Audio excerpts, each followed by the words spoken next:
하나님 말씀 마태복음 22장 15절입니다.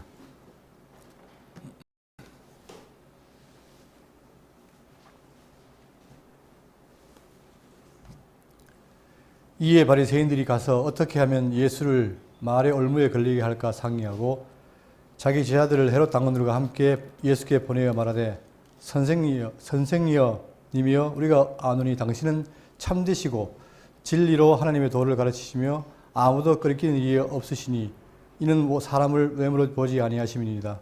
그러면 당신의 생각이 어떠한지 우리에게 이루소서.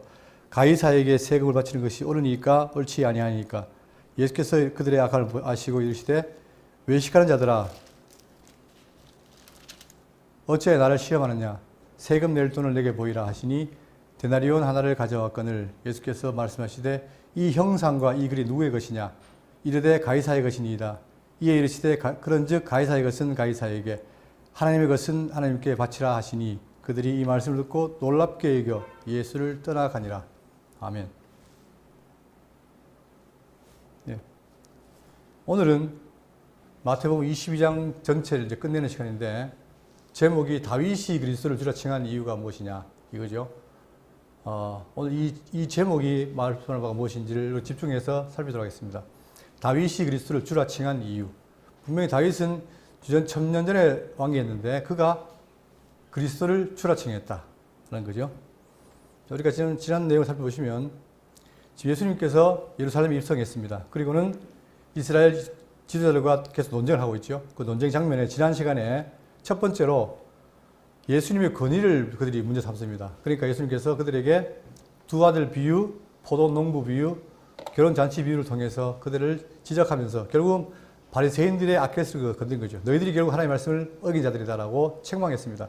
그러니까 그러고 나서 오늘 이제 22장 15절부터 마지막 절까지 내용은 예수님께서 바리새인과 헤롯 당 그리고 사두개인 율법학자가 예수님께 질문합니다. 세금에 대해서, 부활에 대해서, 그리고 큰 계명에 대해서 질문합니다.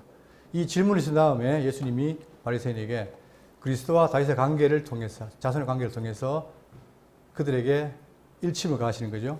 자, 이것이 오늘 우리가 살필 내용인데 본문을 보시면 이에 바리새인들이 가서 어떻게 하면 예수를 말의 올무에 걸릴까 할까 상의하고. 자, 이에라는 말은 이제 지금 이어지는 내용을 연결해주는 접속사입니다. 그리고 이제 그들이 어떻게 하면 예수를 말의 올무에 걸리게 할까 상의하고. 자, 그들은 지금 열받아 있죠. 왜냐하면 예수님이 비유를 들어서 그들을 책망했기 때문에 그들은 틈만 나면 예수를 잡아 죽이기 위해서 지금 모의를 꾸미고 있는데, 자, 결국은 예수님 올무에 걸리게 하려고 함정을 파기 위해서 지금 상의했습니다. 그러면서 16절 자기 제자들을 헤롯 당원들과 함께 예수께 보내어 말하되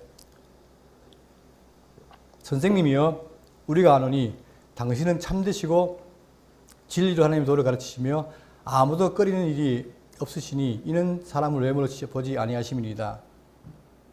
바리새인들이 제자들을 보내는데 누군가 함께 보내냐면 헤롯 당원들과 함께. 자, 이 바리새인과 헤롯 당원들 서로 합할 수가 없는 거예요. 정치적으로나 종교적으로 합할 수 없는 자들인데 결국은 예수를 함께 공격하기 위해서 그들이 서로 손잡은 거죠. 자, 함께 보내 말하되 선생님이여 우리가 아노니 당신은 참되시고 진리로 하나님의 도를 가르치시며 아무도 꺼리는 일이 없으니 이는 사람을 외모로 보지 아니하심이니이다. 처음에 굉장히 띄우죠. 예수님이 선생님이여 참됩니다. 당신 참되고 하나님의 도를 가르친다. 그리고 아무도 꺼리지 않고 외모를 보지 않은 분이시다라고 띄웁니다. 띄우는 이유는 뭐냐면 칭찬하기 위해 띄우는 게 아니라 이렇게 띄워놓고 뭐예요? 자기들이 원하는 답을 얻기 위해서 지금 띄우는 거죠. 자, 그러면서 17절 그러면 당신의 생각에는 어떠한지 우리에게 이르소서. 가이사에게 세금을 바치는 것이 옳으니까 옳지 아니하니까. 자, 이 세금 문제를 갖고 온 거예요. 가이사가 누굽니까? 로마의 황제 아닙니까? 이 가이사에게 세금을 바치는 것이 옳으니까 옳지 아니하니까. 자, 이 유대는 지금 로마의 속국이기 때문에 그 당시에도 이 세금 문제가 굉장히 민감했습니다. 자, 이 지도를 보시면 지금 이게 유대 나라 아닙니까? 이 나라인데 헤롯 안디바가 이쪽을 통치하고 그 다음에 헤롯 아켈라오가 이 유대를 통치했어요. 그러다가 아켈라오가 너무 악독해서 아켈라오를 폐위시키고 로마 황제가 직접 총독을 파견합니다. 빌라도 총독을 파견해서 다스리고 있죠. 그리고 헤롯 빌립. 자, 그런데 지금 헤롯 가문일 때는 뭐냐면 헤롯이 물론 이듬의 사람이지만 종교적으로는 유대인이잖아요. 그렇기 때문에 그들은 이 헤롯 왕가를 통해서 세금 바치는 건 별 문제가 없었는데 이제는 그게 아니라 직접적으로 뭐예요? 이 유대 나라를 누가 본디오비라도 총독이가 다스리니까 이제는 뭐예요? 그들이 직접 황제에게 세금을 줘야 하기 때문에 이것이 굉장히 하나님을 섬기는 그들로서는 아주 못마땅한 일이었습니다. 자, 그리고 이 당시에는 뭐냐면 황제가 누구였냐면 2대 황제인 티베리우스 황제였어요. 자, 티베리우스 황제는 자, 매 14년마다 한 번씩 그 지방에 바친 세금 총량을 검사하기 위해서 인구조사를 실시했죠. 그래서 우리가 저기 마태복음 2장, 누가복음 2장에 보면은 티베리오 가이사 시대에 인구조사 한 건이 나옵니다. 자, 그만큼 세금이 중요하기 때문에 인구조사를 했죠. 자, 그리고 이 질문에는 예수님을 궁지에 빠뜨리려는 의도가 있습니다. 뭐냐면은 만약에 납세를 찬성하면 어떻게 됩니까? 찬성하면은 열심당 그리고 바리새인들 일반 백성들은 뭐예요? 예수를 메시아로 인정하지 않을 거예요. 찬성한다면. 그러나 납세를 반대하면 어떻게 됩니까? 반대한다면은 헤롯 당원들이나 사두개인 그리고 로마 총독은 뭡니까? 이를 예수님을 뭐로? 정시범으로 몰게 되어 있습니다. 왜?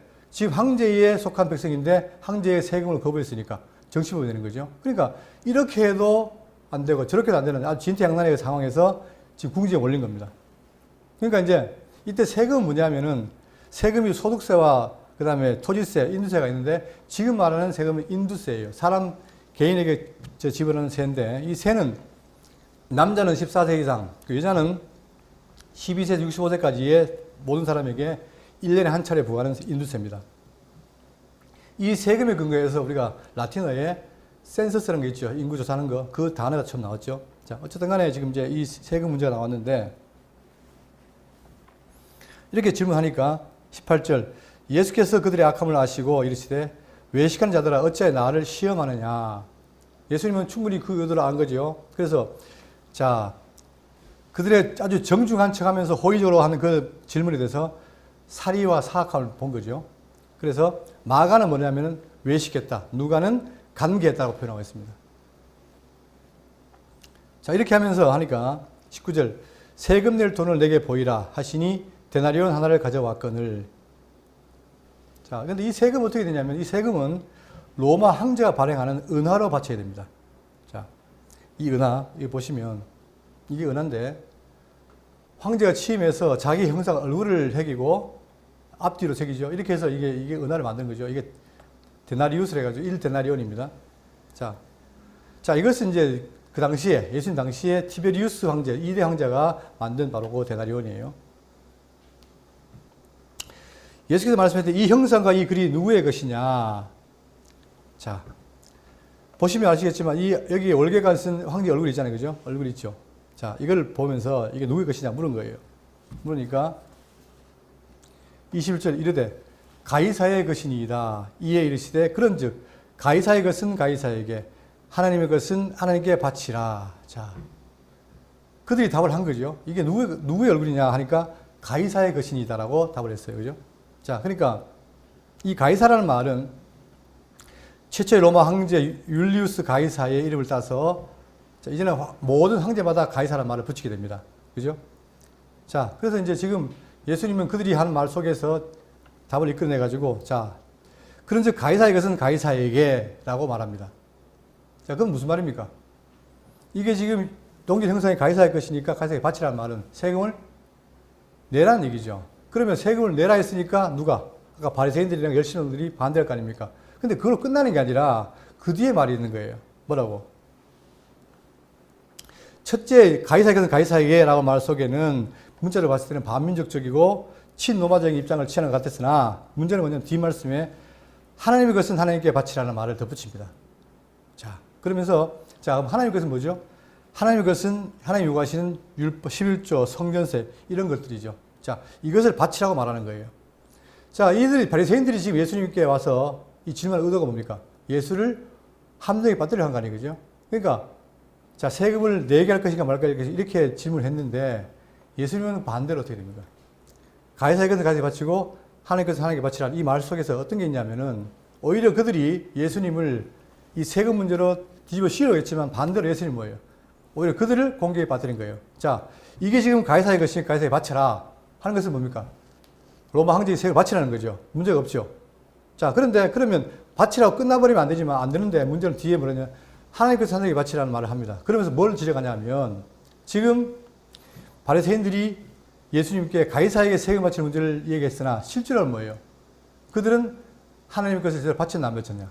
바치지 않았다는 거예요. 우리가 배웠지만 너희들이 율법에 귀한 바, 자 박하와 해안가 근처에 힘을 들였으나 의와 인계심을 버렸다. 결국은 유대인들이 특히 바리새인 계속 지지를 받았지만 하나님의 섬김이 없었다는 거예요. 그러니까 자기들은 예수를 올무에 싫어했지만 실질적으로 뭐예요? 하나님께 바치지 않았다는 거죠. 그거를 지금 반대적으로 예수님이 드러내 보여주신 거예요. 자, 그래서 결국은 이 내용을 통해서 그들은 자기들의 하나님께 제대로 바치지 못한 것에 대한 것이 드러나게 말았습니다. 자, 22절. 그들이 이 말씀을 듣고 놀랍게 여겨 예수를 떠나가니라. 그렇죠. 오히려 자기들이 함정을 파서 예수를 함정에 빠뜨리려고 했으나 예수님은 그걸 이용해서 세금 바치게 하되 하나님과 가이사를 구분해서 하나님께서 하나님께 바쳐라. 오히려 그들에게 예수님을 지적합니다. 두 번째 23절. 부활이 없다는 사두개인들이 그날 예수께 와서 물어 이르되. 자, 이번에는 사두개인들이 이제 예수님을 함정에 빠뜨려 하는데 이 사두개인들은 숫자상으로 많지가 않습니다. 그런데 부유해요. 부유하고 지배계급에 있어요. 그리고 모든 제사장의 대부분들이 다 사두개인들이었습니다. 그들은 헬라 사상을 받아들이고 더 중요한 것은 뭐냐면 모세오경은 인정했지만 뭘 부정했습니까? 성경의 말은 부활을 믿지 않았어요. 자, 그러니까 부활이 없다는 사두개인들이 그날 예수께 나와서 물어 이르되 선생님이여 모세가 일렀으되 사람이 만일 자식이 없이 죽으면 그 동생이 그 아내에게 장가들어 형을 위하여 상속자를 세울지니라 하였나이다. 뭐라고 말하냐면 흔히 말하는 계대 수음표라는 게 있죠. 신명기 25장 5절. 형제들이 함께 사는데 그중 하나가 죽고 아들이 없거든 그 죽은 자의 아내는 나가서 타인에게 시집가지 말 것이요 그의 남편의 형제가 그에게로 들어가서 그를 맞이하여 아내로 삼아 그의 남편의 형제된 의무를 그에게 다 행할 것이요 그 여인이 낳은 첫 아들이 그 죽은 형제의 이름을 잊게 하여 그 이름이 이스라엘 중에서 끊어지지 않게 할 것이니라. 자, 여러 형제가 있는데 형이 죽었어요. 그러면 그 형이 대가 끊어지잖아요. 그러니까 그걸 막기 위해서 그 다음 형제가 그 아내, 형수를 맞이해서 그 집에 대를 잇게 하는 거. 이게 바로 계대 수원법인데 이게 모세가 명한 거란 말입니다. 그러니까 지금 이 사두개인이 여기 나오는 이 계대 수원법을 이용해서 질문합니다.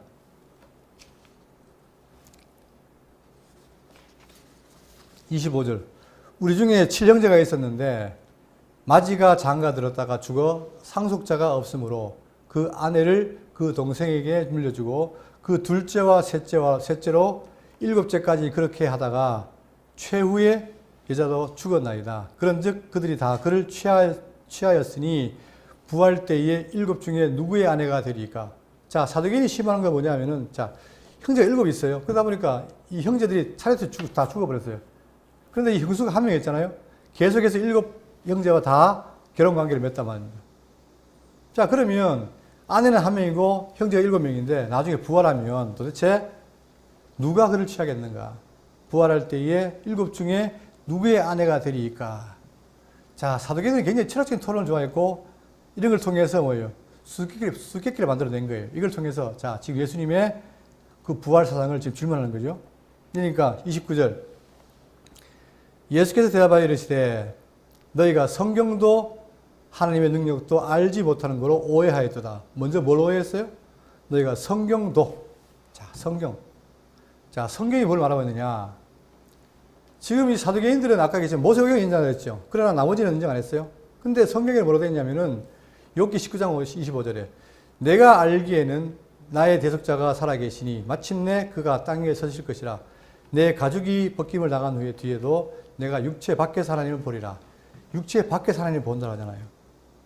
내가 그를 보리니 내 눈으로 그를 보기를 낯선 사람처럼 하지 않을 것이라. 내 마음이 초조하구나. 벌써 구약의 욥기에도 부활에 대한 얘기를 하고 있단 말입니다. 그리고 이사야 26장 19절. 주의 죽은 자들은 살아나고 그들의 시체들은 일어나리이다. 티끌에 누운 자들아 너희는 깨어 노래하라. 주의 이슬은 빛난 이슬이니 땅이 죽은 자들을 내어 놓으리이다. 자, 벌써 이사야도 뭡니까? 죽은 자들이 살아날 것을 다 예언하고 있는 거예요. 그리고 다니엘 12장 2절 땅의 티끌 가운데에서 자는 자 중에서 많은 사람이 깨어나 영생을 받는 자도 있겠고 수치를 당하여서 영원히 부끄러움을 당할 자도 있을 것이며, 여기도 땅의 티끌 가운데서 자는 자 중에 많은 자들이 깨어나 영생을 받는 자가 있다라고 부활을 얘기하고 있죠. 그러니까 먼저 예수님이 뭘 말하냐면 너희가 성경을 오해했다. 모른다는 얘기죠. 그러니까 모세 오경만 가지고 있다 보니까 나머지 성경에서 부활을 얘기하는 걸 몰랐다는 거예요. 그리고 또 뭐도요? 하나님의 능력도. 그렇죠. 자, 우리가 성경을 보시면 하나님이 뭐예요? 무예수를 창조하시죠. 그러니까 하나님 어떤 분이 전능자로서 없는 걸 만들어내신 분이에요. 그러니까 그분이 충분히 뭐예요? 우리를 부활하게 할 수 있는데 그걸 또 오해했다는 거죠. 그리고 알지 못하는 거로. 자, 이 알지 못한다는 말은 문자대로 보지 못한다는 얘기인데, 자, 이 말씀은 눈으로 성경이나 피조기를 보면서도 뭐예요?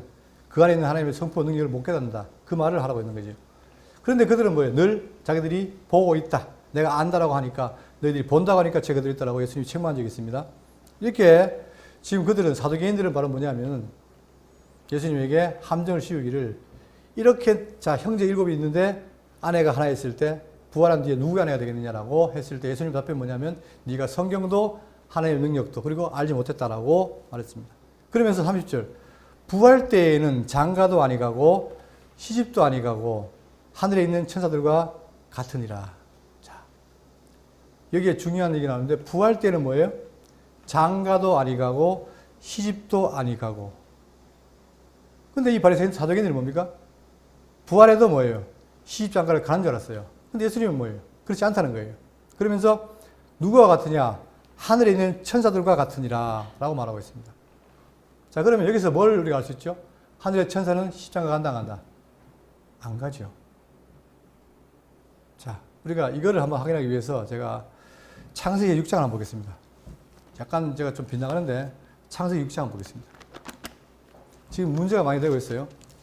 창세기 6장 보시면 1절에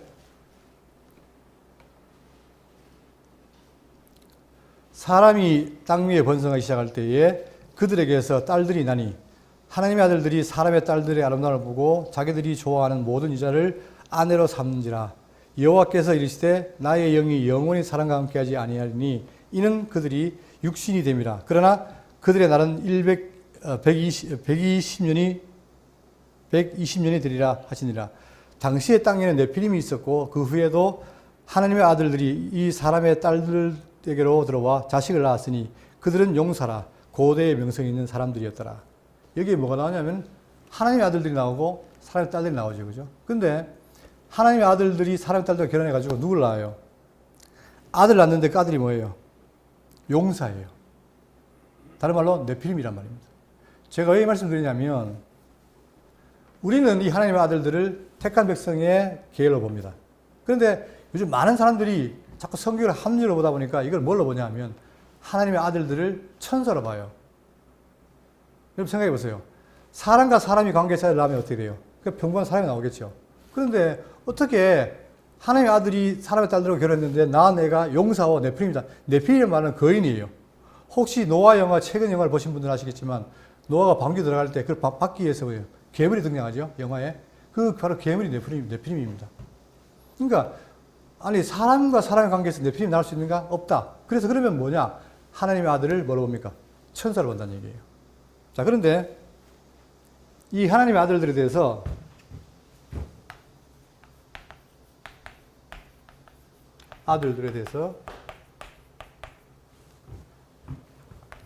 창세기 6장에 방금 했던 그게 나오고 그 다음에 욥기에 나옵니다. 욥기에 보면은 1장이나 보면은 하나님의 아들들이 나와요. 근데 욥기에 나오는 이 하나님의 아들들은 누굽니까? 누구를 가리키죠? 이는 천사예요, 천사. 자, 그런데 여기는 창세기, 그러면 이 창세기에는 하나님의 아들들이 누굴까? 근데 지금 최근에 많은 사람들이 전부 이 하나님의 아들들을 뭐로 본다고 했죠? 천사로 본다는 얘기예요. 그래서 천사와 인간이 관계했기 때문에 네피림은 용사가 나왔다라고 아주 합리적으로, 자기 이성의 합리적으로 이해하려고 한단 말입니다. 그러나 그렇지 않습니다. 자, 호세아 1장 10절 보시면 거기 뭐라고 되어 있냐면 그러나 그 이스라엘의 자손의 수가 바닷가의 모래같이 되어서 헤아릴 수도 없고 셀 수도 없을 것이며 전에 그들에게 이르기를 너희는 내 백성이 아니라 한 그곳에서 그들에게 이르기를 너희는 살아계신 하나님의 아들들이라 할 것이라. 자, 여기 뭐 나와요? 하나님의 아들들이 나오죠. 호세아 1장 10절에. 그러니까 성경에는 이 하나님의 아들들에 대해서 첫 번째 택한 백성을 말하기도 하고 그 다음에 천사를 말하기도 해요.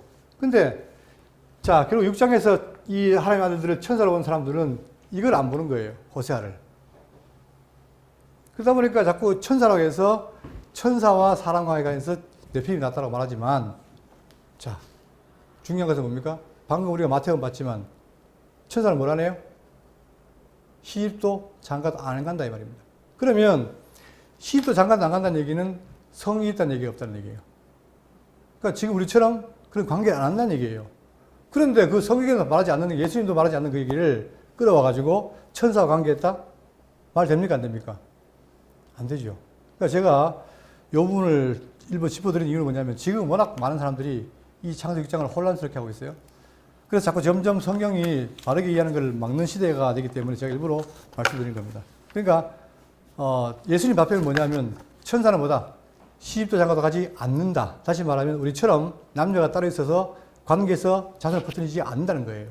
그러니까 창세기 6장에 나오는 것은 천사가 아니라는 사실 제가 한번 확인드립니다. 자, 그러면서 본문 돌아와서 31절 죽은 자의 부활을 논할진대 하나님이 너희에게 말씀하신 바 나는 아브라함의 하나님이요 이삭의 하나님이요 야곱의 하나님이로라 하신 것을 읽지 못하였느냐. 하나님은 죽은 자의 하나님이 아니요 살아있는 자의 하나님이다. 자, 나는 누구누구의 하나님이라는 것이 구약에 많이 쓰인 표현이죠. 이것이 바로 하나님께서 언약 백성들이 자기를 소개하는 하나의 정형입니다. 자, 그런데 하나님 자기를 뭐라고 하냐면은 산자의 하나님이라고 말하고 있습니다. 누가는 이걸 이용해서 뭐라고 했냐면 하나님에게는 모든 사람이 살았느니라 라고 표현하고 있습니다.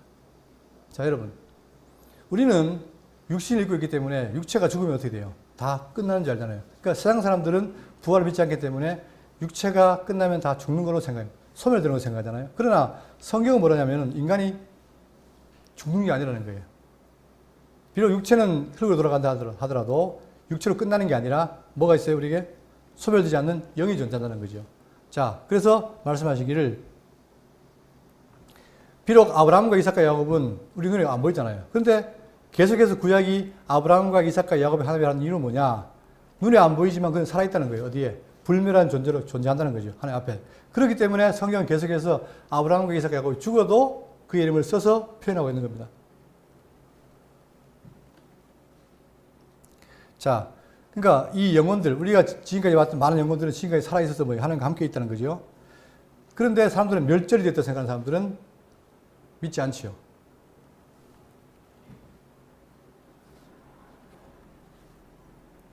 그러니까 이 말씀도 뭡니까? 결국은 하나님께서 사두개인들이 부정하는 부활이 존재한다는 사실을 말하고 있죠. 그러니까 우리 모두는 다 살아요. 그러니까 성경이 말하면 어떻게 해요? 영생과 영사의 부활로 늘 있다는 거죠. 우리 영혼은 불멸이에요. 인간의 영혼은. 자, 33절. 무리가 듣고 그의 가르치시며 놀라더라. 그렇죠. 자, 결국은 사두개인의 이 지금 부활을 부정하는 것을 예수님이 이 말씀으로 이겨버렸잖아요. 그러니까 누가 좋아하겠어요? 사두개인 정직은 바리새인이죠. 바리새인들이 이 말을 듣고 굉장히 흐뭇했을 거예요. 왜? 그동안 자기들이 사두개인들이 말하는 그 부활의 부정을 제대로 못했는데 예수님이 아주 보란듯이 말씀했잖아요. 자, 34절. 예수께서 사두개인들로 대답할 수 없게 하셨다함을 바리새인이 듣고 모였는데 그 중에 한 율법사가 예수를 시험하여 묻되 자, 선생님, 율법 중에서 어느 계명이 크니이까? 예수께서 이르시되 내 마음을 다하고 목숨을 다하고 뜻을 다하여 주 너의 하나님을 사랑하라 했으니 이는 이것이 크고 첫째 되는 계명이요. 자, 예수님께 묻습니다. 어떤 게 가장 큰 율법 중에 큽니까? 라고 물으니까 예수님 답변이 뭐냐면 자, 신명기 6장 5절에 자, 너는 마음을 다하고 뜻을 다하고 힘을 다하여 내 하나님 여호와를 사랑하라. 오늘 내가 네게 명하는 이 말씀을 너는 마음에 새기고 내 자녀에게 부지런히 가르치며 집에 앉았을 때든지 길을 갈 때든지 누워있을 때든지 일어날 때든지 이 말씀을 강론할 것이며 너는 또 그것을 내 손목에 매며 기호를 삼으며 내 미간에 붙여 표로 삼고 또 내 집 문설주와 바깥문에 기록할지니라. 그만큼 자 지금 이 신명기를 통해서 하나님을 사랑하는 것 이것이 바로 큰 것이다 라고 신명기를 이용했고, 두 번째는 뭐냐면 39절에 둘째도 그와 같으니 내 이웃을 내 자신같이 사랑하라 하셨으니, 그것은 레위기 19장 18절에 원수를 갚지 말며 동포를 원망하지 말며 내 이웃 사랑하기를 내 자신같이 사랑하라 나는 여호와니라. 예수님은 구약에 나오는 그 율법을 두 가지를 통해서 신명기와 레위기를 이용해서 바로 위로 하나님 사랑, 아래로 이웃 사랑이 가장 큰 것이다라고 말했습니다. 이 두 계명이 온 율법과 선지의 강령이니라. 자, 마치 이것이 바리새인과 통하는 것처럼 보이죠. 우리가 누가복음 보시면은 누가복음 어떤 얘기가 나오냐면은 어떤 율법사가 와서 묻습니다. 그럴 때에 물으니까 그 율법서 똑같이 얘기해요. 위로 하나님 사랑이고 이웃 사랑입니다. 그러니까 예수님과 답변이 같잖아요, 그죠? 그러면 마치 예수님이 바리새인들을 칭찬한 것처럼 보이지만 그게 아니라, 여러분 그 속에 보시면 아시겠지만, 자, 그 강도 맞는 자 있죠. 강도 맞는 자. 그 강도 맞는 자가 있을 때 그 강도 맞는 자가 어느 사람입니까? 지역이 사마리아인이죠. 근데 사마리아인들은, 유대인들은 뭐예요? 그들을 이웃으로 합니까 안 합니까? 하지 않아요. 그러니까 분명히 그 강도 맞는 자를 사마리아인이 구제했는데도 불구하고 그들은 그 사마리아인을 이웃 생각지가 않는다 이 말입니다. 다시 말하면 그들은 말은 어떻게 해요? 말은 하나님 사랑, 이웃 사랑했지만 실질적으로 삶에 있어서는 어때요? 하나님 사랑, 이웃 사랑 하지 않았다는 거예요. 오히려 이 말을 통해서 예수님은 이것이 율법과 선지의 강령인데 너희들이 그렇게 하지 않았다는 것을 간접적으로 지적하고 있다는 얘기입니다. 겉보기는 사두개인을 물리치고 바리새인을 칭찬한 것처럼 보이지만 그것이 아니라 실제로 내막 속에는 뭐예요? 그 말씀을 제대로 지키지 않는 유대인들, 특히 바리새인들을 책망하고 있다는 사실을 말하고 있습니다. 자, 그 다음에 41절. 바리새인들이 모였을 때에 예수께서 그들에게 물으시되 너희는 그리스도에 대하여 어떻게 생각하느냐? 누구의 자손이냐? 대답하되 다윗의 자손이니이다. 그러니까 중요한 아주 고백이겠죠? 자, 이 내용은 자, 우리가 지금 정리할 필요가 있는데, 이 지금 논쟁의 첫째 출발이 뭐였습니까? 네가 무슨 권위로 일을 하느냐라고 했지, 그죠? 그때 예수님은 답을 안 했어요. 안 하고 비유를 들었잖아요. 자, 그런데 이제 이 내용을 통해서 오늘 뭡니까? 바로 그들에게 그 어떤 권위인지를 말씀하시는 거예요. 자, 너희는 그리스도에 대하여 어떻게 생각하느냐? 자, 그러니까 하는 말이 뭐예요? 누구의 자손이냐? 대답하되 다윗의 자손이니이다. 자, 그리스도가 누구냐? 어떻게 생각하냐? 물었을 때에 다윗의 자손이니이다 했는데 이것은 뭐예요? 구약에 다 나오잖아요. 여기 보시면 사무엘하 7장 13절에 그는 내 이름을 위하여 집을 건축할 것이요 나는 그의 나라 왕위를 영원히 견고하게 하리라. 나는 그에게 아버지가 되고 그는 내게 아들이 되리니. 자, 이 다윗과 그의 아들 관계죠. 그 다음 이사야 11장 1절에 이새의 줄기에서 한 싹이 나며 그 뿌리에서 한 가지가 나서 결실할 것이요.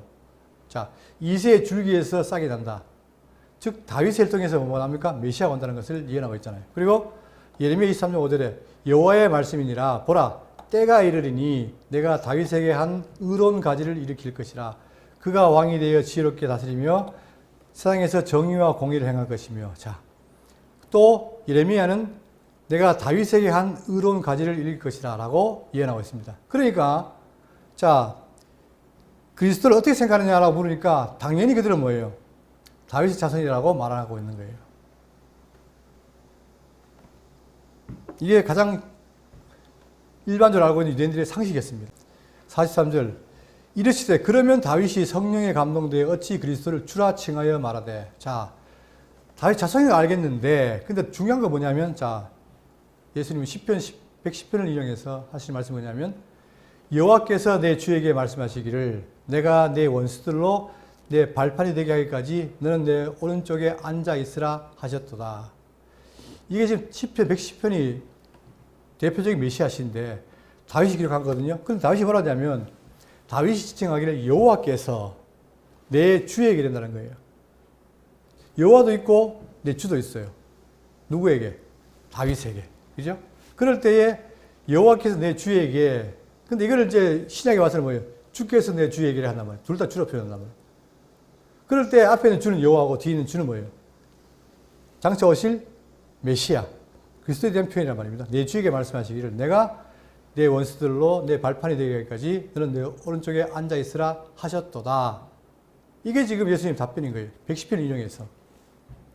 여기에 뭐가 포함되어 있냐면은, 왜 그러면, 자, 메시아가 다윗의 자손인데,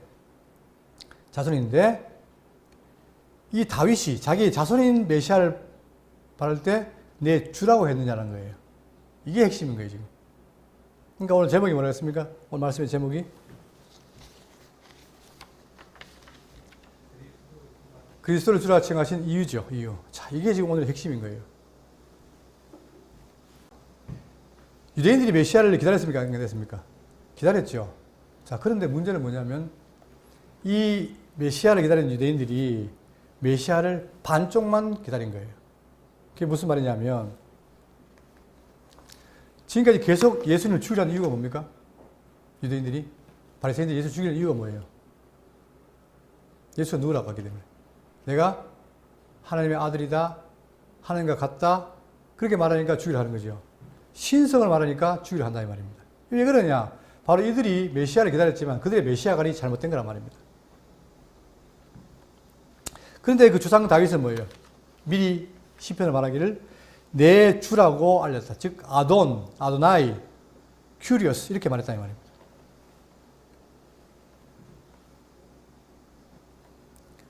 자, 그래서 우리가 이 내용을 보시면 요한복음, 자, 유대인들이 예수를 죽이려는 이유, 요한 5장 17절에 예수께서 그들에게 이르시되 내 아버지께서 이제까지 일하시니 나도 일한다 하시매 유대인들이 이로 말미암아 더욱 예수를 죽이고자 하니, 자, 아버지께서 일하니 나도 일한다. 즉 하나님이 뭐라고 합니까? 자기 아버지를 그러죠. 자, 이는 안식일을 범할 뿐 아니라 하나님을 자기의 친아버지라 하여 자기를 하나님과 동등함으로 삼으심이라. 그러니까 유대인들은 딴 게 없어요. 메시아라고, 예수가 메시아라는 건 좋은데 그 메시아로 끝나야 되는데 뭐예요? 그들이 알고 있는 인간 메시아로 끝나야 되는데 자꾸 예수님이 뭐라는 거예요? 자기가 하나님과 각 동등하다. 두 번째, 요한 8장 50절에 내 조상 아브라함은 나의 때를 볼 것을 즐거워하다가 보고 기뻐하였느니라. 자, 다윗도 메시아 오기 천년 된 사람이죠. 아브라함은 더 천년 더 앞으로 가야 되잖아요. 2000년이잖아요. 근데 내 조상 아브라함은 나의 때 볼 것을 즐거워하다 보고 기뻐했다. 자기 조상이 아브라함인데 이 아브라함이 누굴 봤다는 거예요? 메시아를 보고 즐거워하다가 기뻐했다라고 말하거든요.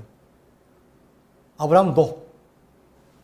유대인들이 이르되 네가 아직 50세도 못 되었는데 아브라함을 보았느냐? 예수께서 이르시되 진실로 너희니 아브라함이 나기 전부터 내가 있느니라. 설상가상이에요. 하나님이 그랬다가 이제는 뭐예요? 아브라함보다 더 어떻게 높다. 내가 왜? 아브라함 나기 전부터 있었다. 나이로 50도 안 됐는데 예수가 뭐예요? 자기가 아브라함보다 이전에 있었다라고 말하고 있습니다. 그러니까 어떻게 돼요? 이런 말들이 유대인들을 못 참게 하는 거예요. 그러니까 그들이 돌을 들어 치려 하거늘 예수께서 숨어 성전에서 나가시니라. 또 결정적으로 요한복음 10장 24절에 보시면, 자, 다 못 읽고 27절 내 양은 내 음성을 들으며 나는 그들을 알며 그들은 나를 따르리니야. 내가 그들에게 영생을 주노니 영원히 멸망하지 않을 것이요 또 그들을 내 손에서 빼앗을 자가 없느니라. 그들을 내게 주신 내 아버지는 만물보다 크심에 아무도 아버지 손에서 빼앗을 수 없느니라. 나와 아버지는 하나이라 하신대. 보십시오. 자기와, 즉 50세도 못된 아주 젊은 청년이 뭐예요?